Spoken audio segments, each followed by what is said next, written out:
Hello friends, welcome to channel. So in today video we will discuss the chapter second of unit third.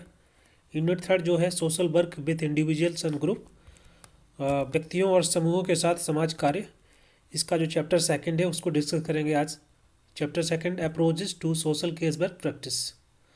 सो सामाजिक case work में जो कौन कौन सी तकनीकें और अप्रोचेज यूज़ की जाती हैं इसको अंडरस्टैंड करने के लिए इन सभी को डिस्कस करेंगे इस वीडियो में. सो अगर आपने चैप्टर वन देख लिया है या जिसने नहीं देखा है तो वो काइंडली जाके प्लेलिस्ट को विजिट करें यूनिट थर्ड की, और वहाँ से जो चैप्टर बने उसको देख सकते हैं. उसको हिंदी और इंग्लिश दोनों भाषाओं में प्रॉपर एक्सप्लेन किया गया है. So you can watch that video. और आज की वीडियो में डिस्कस करेंगे chapter second. So before begin, this is all about me. आप मुझे मेल कर सकते हैं इस ईमेल आईडी पर for any query, that is socialwork.eportal@gmail.com. और साथ ही साथ जो टेलीग्राम चैनल है swap_net, इसकी जो लिंक है डिस्क्रिप्शन बॉक्स मेंशन है, सो आप उस पर क्लिक करके डायरेक्ट इस चैनल को ज्वाइन कर लीजिए ताकि जो भी इंपॉर्टेंट नोटिफिकेशन है आप तक पहुंच सके. और उसके अलावा आप अगर पेड ग्रुप ज्वाइन करना चाहते हैं तो उसकी भी लिंक वहीं पर मेंशन होगी, सो आप उस पर क्लिक करके डायरेक्ट जान सकते हैं कैसे आपको पेड ग्रुप ज्वाइन करना है. So let start the in this chapter. In this video we are going to cover this chapter second. और जो है कि इसमें डिफरेंट डायमेंशन, जो डिफरेंट अप्रोचेज हैं और टेक्निक्स हैं जो कि सोशल वर्कर के द्वारा सोशल केस वर्क मेथड के माध्यम से यूज की जाती हैं, उन सभी अप्रोचेस को स्टडी करेंगे. जैसे कि diagnostic approach, functional approach, problem solving approach, task centre approach and the radical approach. ये सभी अप्रोचेज हैं जो कि सॉल्व की जाती यूज की जाती हैं सोशल वर्कर के द्वारा, ताकि जो इंडिविजुअल पर्सन है या कोई व्यक्ति है, कोई फैमिली है, कोई कम्युनिटी के लोग हैं, तो उनकी जो भी समस्याएं हैं, जो प्रॉब्लम है, उनको सुलझाया जा सके. क्योंकि डिफरेंट प्रॉब्लम होती है तो डिफरेंट स्ट्रेटजी भी यूज की जाती है सोशल वर्कर के द्वारा. तो उन सभी अप्रोचेस को स्टडी करेंगे एक एक करके.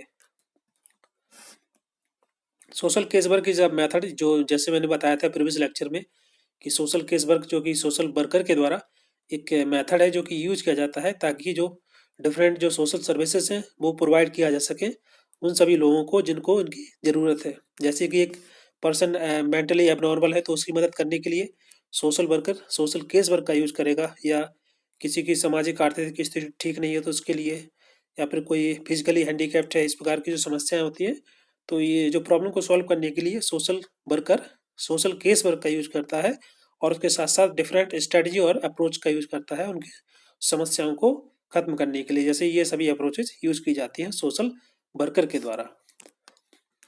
So the first that is the diagnostic approach. इसको हिंदी में बोलते हैं निदानात्मक उपागम. इसमें किसी भी पेशेंट की, कोई पर्सन है, कोई इंडिविजुअल पर्सन है, उसकी जो प्रॉब्लम है उसको डीपली एनालिसिस किया जाता है, उसको थॉरोली अंडरस्टैंड किया जाता है. क्या बेसिकली इसके क्या क्या फैक्टर्स रिस्पॉन्सिबल हैं, क्या नेचर है प्रॉब्लम का, किस प्रकार की प्रॉब्लम है.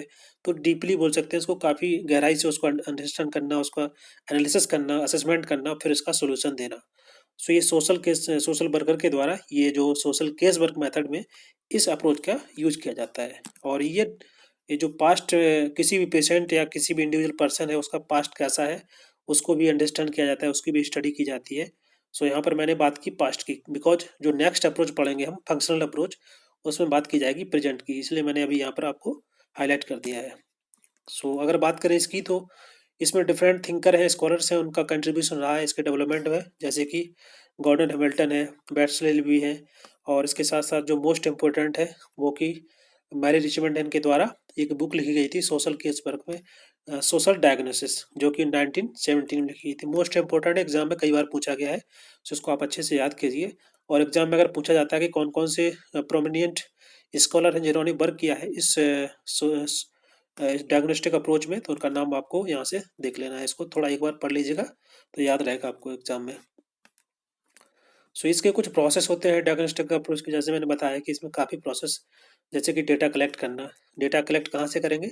जैसे कोई पेशेंट है, कोई क्लाइंट है, उससे बात करके, उससे इंटरव्यू करके, या फिर उसके पेरेंट्स से, उसके फैमिली से मिल करके, ये स्कूल जा करके, फॉर एग्जांपल कोई चिल्ड्रंस है, उनकी उनकी कोई समस्या है, प्रॉब्लम है, तो कहाँ से डेटा कलेक्ट होगा?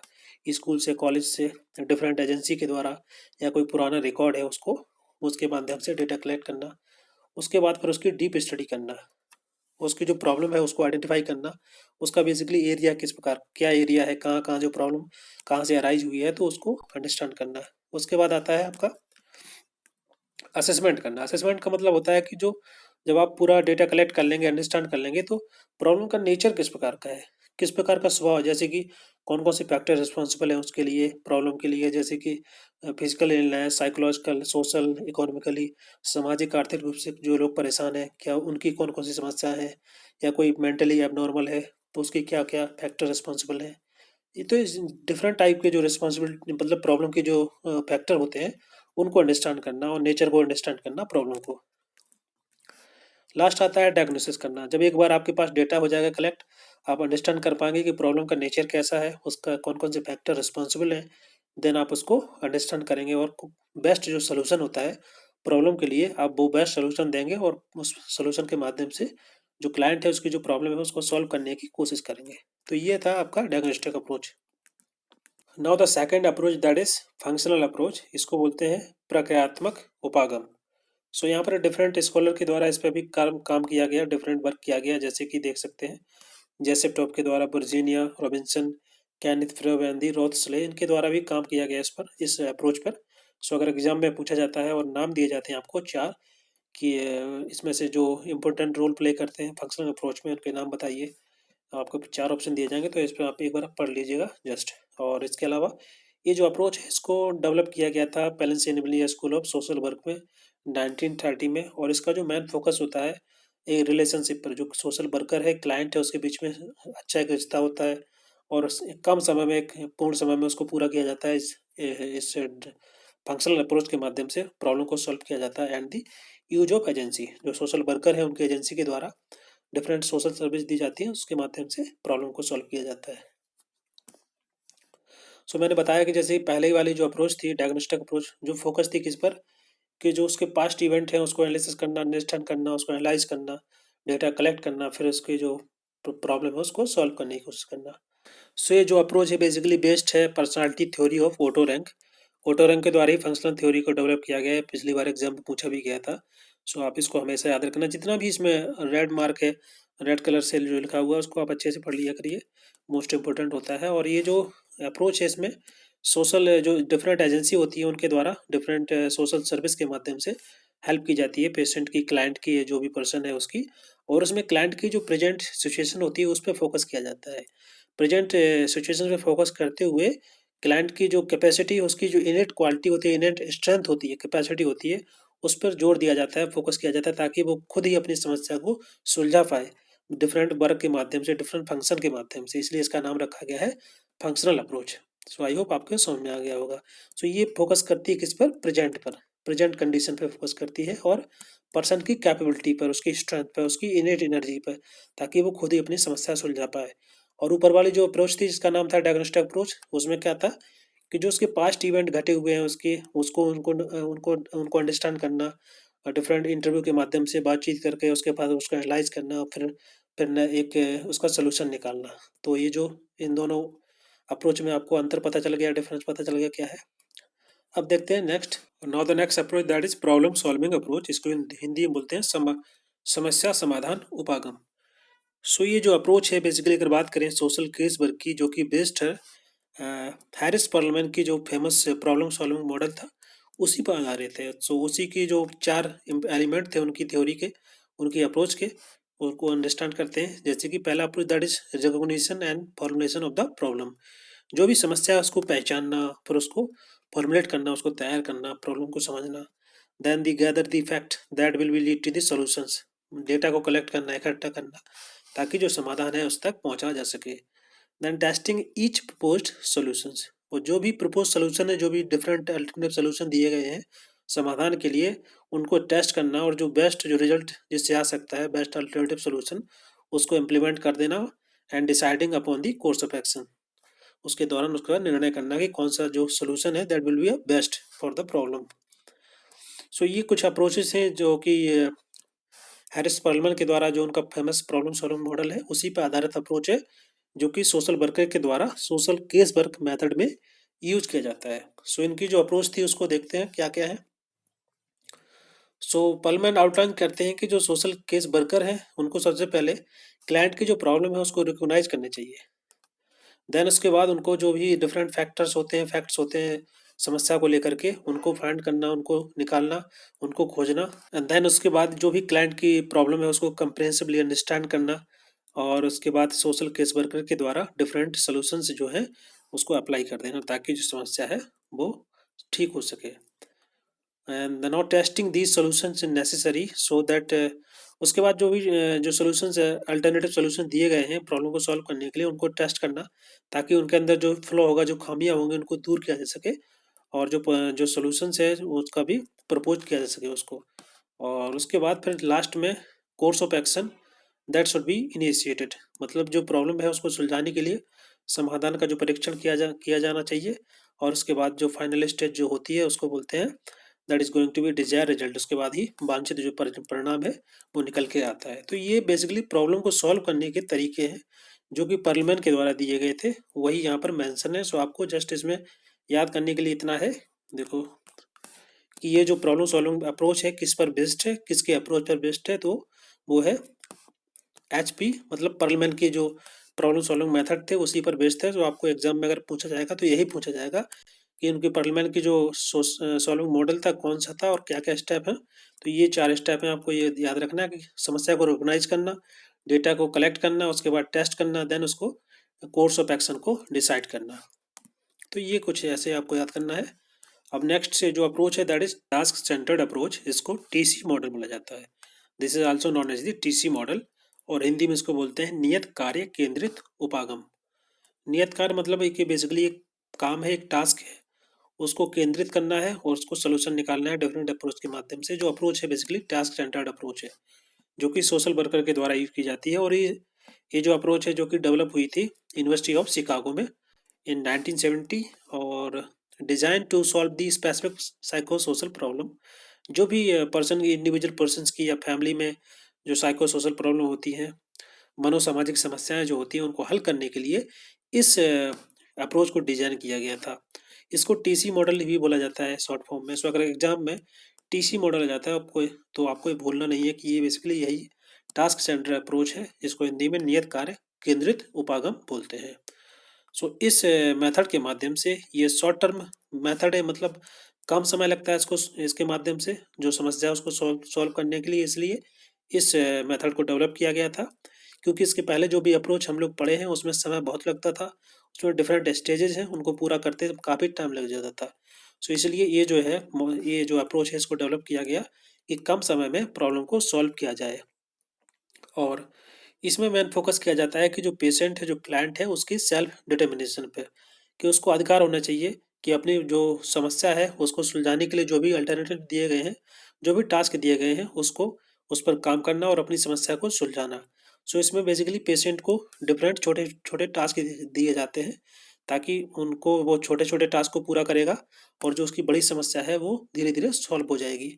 तो उसमें एक सेल्फ डिटर्मिनेशन और एक जो स्ट्रेंथ होती है उसकी इनेट, वो भी डेवलप होती है और कॉन्फिडेंस डेवलप होता है ताकि अपनी समस्या को वो सुलझा सके। सो इसी जैसे मैंने अभी बताया कि इसके पहले जो डिफरेंट अप्रोचेज थी, इसके काफ़ी लंबी, काफ़ी लॉन्ग टर्म इसमें समय लगता था इंटरवेंशन करने में। और ये जो जो अप्रोचेज थी फोकस करती थी फीलिंग्स पर रादर देन एक्शन। एक्शन मतलब होता है कि फंक्शन करना, कि पेशेंट खुद वर्क करेगा अपनी समस्या को सुलझाने के लिए। जबकि जो पहले वाली अप्रोच थी वो वर्क करती थी किस पर, फीलिंग पर, जो कि सोशल वर्कर के द्वारा अप्रोच करके उनको ठीक करने की कोशिश की जाती है।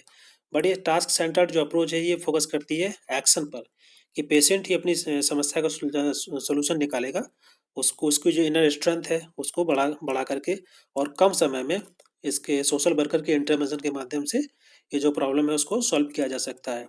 और next approach that is radical approach, इसको बोलते हैं आमूल परिवर्तन परक उपागम, हिंदी में इसको बोलते हैं। और रेडिकल अप्रोच बेसिकली अगर बात करें तो ये जो अप्रोच है बेस्ड है कार्ल मार्क्स के जो उनका कंसेप्ट था कैपिटलिज्म का, उस पर बेस्ड है। उनकी जो अप्रोच थी कि जो सोसाइटी है बेसिकली दो पार्ट में डिवाइड होती है, have and have not. Have and मतलब होता है वो लोग जो अमीर हैं, जिनके पास धन है, संपत्ति है, पैसा है। हैव नॉट वो लोग हैं जो गरीब हैं, वर्कर हैं, जो जो फैक्ट्री में काम करते हैं। तो इनके जो जो कंसेप्ट है क्या रेडिकल अप्रोच का, ये कार्ल मार्क्स की अप्रोच पर आधारित है और इनका जो कंसेप्ट था कैपिटलिज्म का उसी पर आधारित है। तो ये जो अप्रोच बेसिकली वहाँ यूज की जाती है जहाँ पर लोगों को समस्या होती है जो कि सामाजिक और आर्थिक रूप से कमज़ोर होते हैं। सो इसके पहले जो भी अप्रोचेस पढ़ी हैं, स्टडी की हैं ऊपर, तो बेसिकली बेस्ड थी साइको एनालिसिस प्रॉब्लम पे। जितनी भी जो समस्याएं होती हैं उस प्रकार की समस्या, जैसे मेंटल प्रॉब्लम, फिजियोलॉजिकल प्रॉब्लम, उस प्रकार की प्रॉब्लम को सॉल्व करने के लिए वो अप्रोचेस यूज़ की जाती थी। और जो रेडिकल अप्रोच है बेसिकली ये यूज़ की जाती है लोगों के सामाजिक और आर्थिक स्थिति के जो कमज़ोर लोग हैं, जो गरीब लोग हैं, जो जिनका अनइक्वल स्टेटस है समाज में, उनकी स्थिति अच्छी नहीं है, तो उनको सोशल वर्कर डिफरेंट स्किल्स और नॉलेज के माध्यम से उनको सपोर्ट करते हैं, जो कि विक्टिम होते हैं अनइक्वल सोसाइटी का। तो ये जो अप्रोच है उनके लिए यूज की जाती है। सो सो बात करें इसकी, इसी वजह से ये बेस्ड है कार्ल मार्क्स के कैपिटलिज्म कॉन्सेप्ट पर आधारित। So objective of this approach is to use social worker skills knowledge in order to support the victim of unequal system. एक ऐसा सिस्टम बना हुआ है जहाँ पर कि कुछ लोगों के पास ज़्यादा पावर है, ज़्यादा पैसा है, सब कुछ है, और कुछ लोग गरीब हैं, तो उनकी मदद करने के लिए social worker different skills and knowledge का यूज़ करते हैं और रेडिकल अप्रोच के माध्यम से उनको मदद की जाती है ताकि उनकी स्थिति है, जो सामाजिक और आर्थिक स्थिति है, वो ठीक की जा सके।